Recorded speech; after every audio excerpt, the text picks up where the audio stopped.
प्रणाम करती हूँ दीदी। कुंती,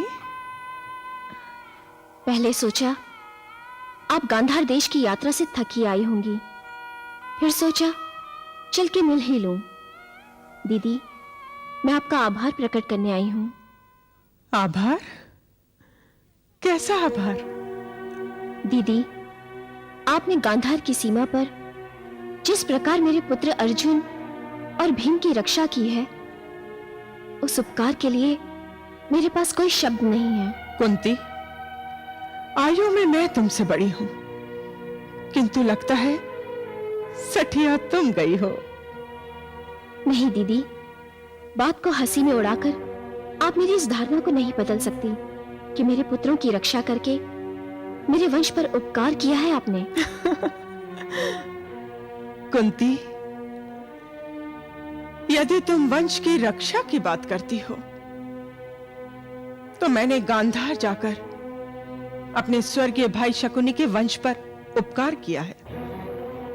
अश्व पकड़ने की घटना पर उत्तेजित न होकर अर्जुन ने मेरे भतीजे विप्रचिति पर उपकार किया है। विप्रचिति ने पूरी राज्यसभा में भीम को बंदी बनाने का आदेश दिया। इस पर भी भीम ने शांत रहकर मेरी भाभी श्री पर उपकार किया है। ये आप क्या कह रही हैं दीदी? मैं सत्य कह रही हूं कुंती।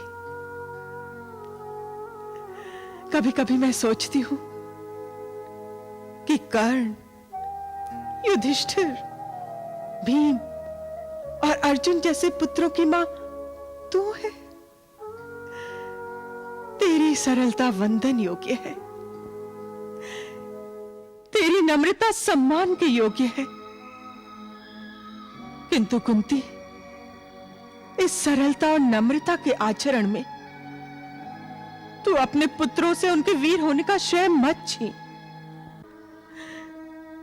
वो भीमसेन जिसमें 10,000 हाथियों का बल है, वो अकेला ही समस्त गांधार की सेना को समाप्त कर सकता है। नहीं दीदी, अब आप नम्रता से काम ले रही हैं, वरना गांधार के वीरों की तो कीर्ति जग प्रसिद्ध है। हाँ, क्यों नहीं। एक थे ना वो महावीर गांधार नरेश, मेरे भ्राता शकुनी, जो मेरा सारा वंश ही तार गए। कुंती, अब और कुछ न कहना। बड़ी कठिनाई से मैं अपने अतीत की समाधि से बाहर निकल पाई हूं। अब मुझे वहां वापस मत भेज। नहीं दीदी, भूल से कोई ऐसी बात कह दी हो जो मुझे नहीं कहनी चाहिए थी, उसके लिए मुझे क्षमा कर दो। क्षमा कर दूंगी, पर मेरी एक बात मानेगी? कहो दीदी। पुत्र भीम और अर्जुन से कहना कि उन्होंने मेरे भतीजे विप्रचिति को प्राण दान दिए हैं। इसके लिए मेरा आभार स्वीकार करें।